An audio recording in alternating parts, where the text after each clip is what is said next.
Donald Trump may now be the president of America, but almost eclipsing his inaugural was the millions and millions of women, and some men as well, who marched in protest against his presidency.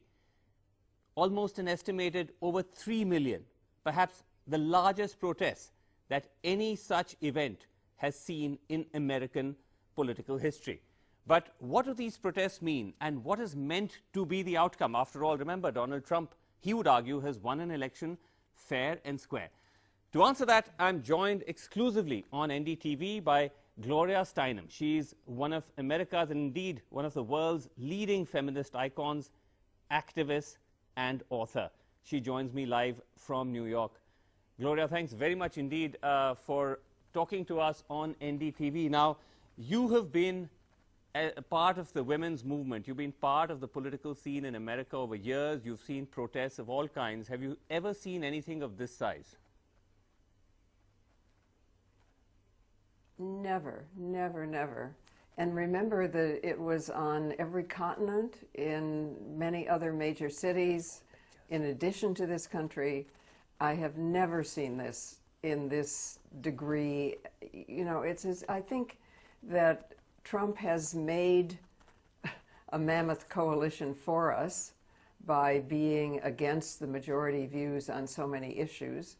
And because the ultra-right wing that he represents is a threat in so many other countries, and because the U.S. has such unfair influence in other countries, it became global. I have never seen that before.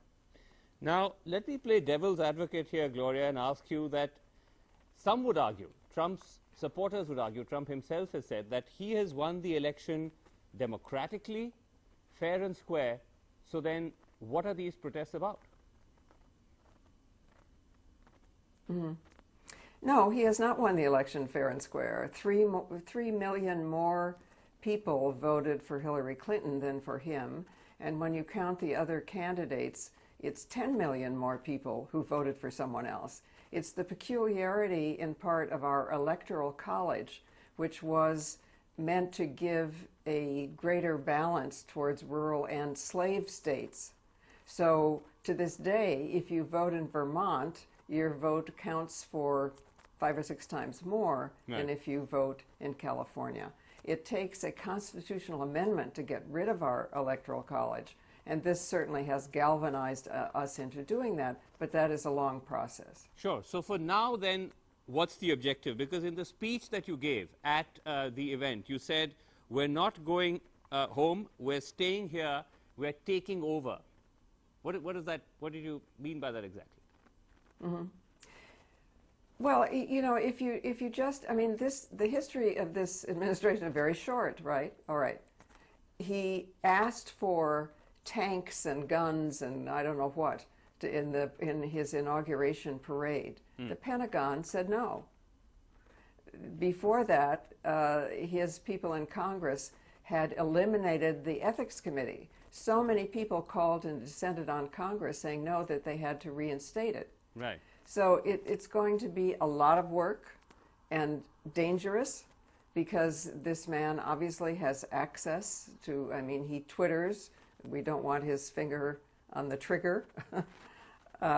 It's not going to be easy. I'm not pretending it's going to be easy. But he has awakened a giant. Okay. Usually when we elect a president who is possible in any way, we go home. I think no one is going home in this case. And also, he has connected us globally in an instantaneous way that is now technologically possible. Right. And that means we can follow technology with our bodies. Okay. Now, some of the speeches, there were some very stirring speeches at this event, but some of the speeches were pretty provocative. Madonna, you know, Madonna, the singer, the star, gave a speech where some say she went too far. Let's just listen in to what she said, and then we'll get you to react. All right, Gloria, what did you make of that, where Madonna seemed to suggest that, you know, on some occasions she's felt the need to bomb the White House? Do you think that was avoidable? No, look, we have a saying here, sticks and stones may break your bones, but words will never hurt you. Okay. One of the remarkable things about these demonstrations worldwide is that they were nonviolent. There was not one single incidence of violence that I have heard about, certainly in the cities in this country, and I haven't heard of any in any other country either. And that has never happened before either. I mean, it's not that women are smarter or different as human beings, but nobody has ever told us that we had our masculinity to prove. So we are way less likely to use violence, and also violence is used against us. We know it didn't convince us. We're way less likely to do it. Her words are just words. Okay. But just to understand then, obviously Madonna was speaking rhetorically, but as far as these protests are concerned, just for me to be clear once again, are you saying that these protests are to keep a strong, vigilant gaze on the decisions of the Trump administration and to nudge them towards reversing decisions which you think go against the people? Or is the idea of the idea isn't to oust Trump, surely, because, he is president? Well, no, the idea, certainly, he in his so-called reality TV shows was always fond of sitting there and saying, "You're fired," okay? So we're going to say you're fired as fast as possible. And I would not be surprised if he was impeached quite quickly, but that in itself is a long process. And because his party has control of both houses, then they, it's going to be more difficult.